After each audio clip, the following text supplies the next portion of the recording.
Почитувани, Димитар Апасиев и Амар Мециновиќ земале пари од партијата и си плаќале стотици илјади денари, додека ги молеле граѓаните да донираат за левица. Во превод, вие донирајте, а тие ќе лапаат. Димитар Апасиев и Амар Мециновиќ земале над милион денари во периодот од 2021 до денес.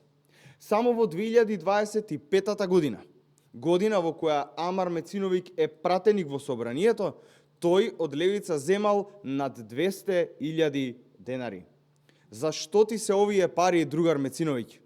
Додека глумиш скромност и додека го лажеш народот како левица е против елитите, за народот, работниците и други весели бајки, ти млатиш стотици илјади денари секоја година преку левица.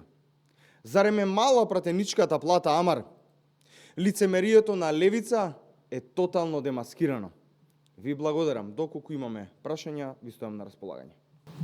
Во контекст на кандидатите за градоначалници во Тетово, Гостивар и Струга од страна на политичката партија Левица, кој е вашиот коментар? Благодарам на прашањето, со тоа што политичката партија Левица извади кандидати во Тетово, Гостивар и во Струга, а не извади, например, во општина Велес, од каде што и доаѓа председателот на политичката партија Левица Димитар Апасиев, е чист доказ дека Левица се користи како една гума за спасување на Дуи и на председателот Али Ахмети, со цел да ги расцепкаат гласовите во овие општини. Јас тука би сакал да додадам и две прашања кон кандидатите за градоначалници во Струга и во градот Скопје, до Јована Мојсовска и Амар Мециновиќ, дали истите ќе си поднесат неотповиклива оставка од функцијата пратеник доколку ги загубат изборите. Впрочем, тоа и го говореа изминативе периоди, дека доколку некој се кандидира за градоначалник, треба да си поднесе оставка од функцијата пратеник. Благодарам. Поелет. Ваш коментар за смејдешната собегајка во Марина, каде се победени две лица?